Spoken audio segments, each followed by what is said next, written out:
MD মারুফ ভাই আপনি লিখেছেন যে আপু, অপ্রাপ্ত বয়সের একটা মেয়েকে প্রেমের ফাঁদে ফেলানোর সহযোগীর কি কোনো আইন আছে?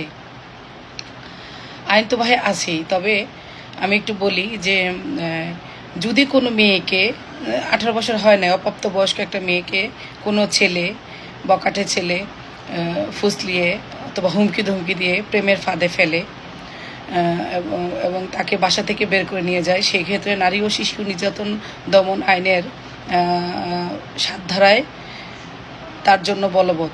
এবং ওই যে বাসা থেকে মেয়েটাকে বের করে নিয়ে গেল, সে তার সাথে সহযোগী নিশ্চয়ই কেউ আছে, সেই সহযোগীর জন্য নারী ও শিশু আইনের 30 ধারা বলবৎ।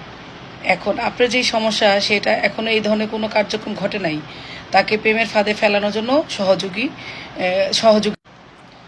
মেয়েটিকে প্রেমের ফাঁদে ফেলানোর জন্য বিভিন্নভাবে সহযোগিতা করা হচ্ছে। এখন এই ক্ষেত্রে আপনি কি করবেন?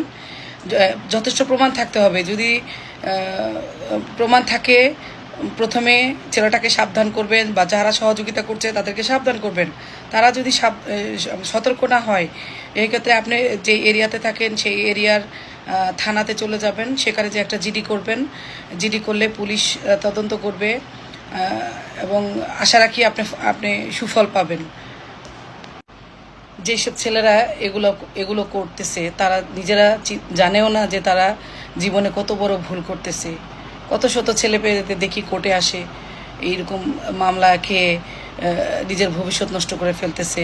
হাজিরা দিতে দিতে তাদের অর্ধেক বয়স চলে যাচ্ছে, বিয়েও করতে পারে না, এবং মামলা তাদের সাজাও হয়। দরকার কি এইসব ঝামেলা জড়ানো? একটা মেয়েকে ফুসলিয়ে নিয়ে গিয়ে মেয়েটার লাইফটা নষ্ট করতেছে, এবং যে নিচ্ছে তার লাইফটাও নষ্ট হচ্ছে, এবং যারা সহযোগিতা করছে তারাও জানে না যে তারা কত বড় ভুল করছে। যখন মামলা হয় তখন তো আফসোস করে, কিন্তু তখন তো আর সময় থাকে না। এই সুন্দর জীবন সবারই নষ্ট হয়ে যাচ্ছে। তাই আইন সম্পর্কে সবার জ্ঞান থাকা খুবই জরুরি, যে এই ধরনের ভুল যেন কেউ না করে।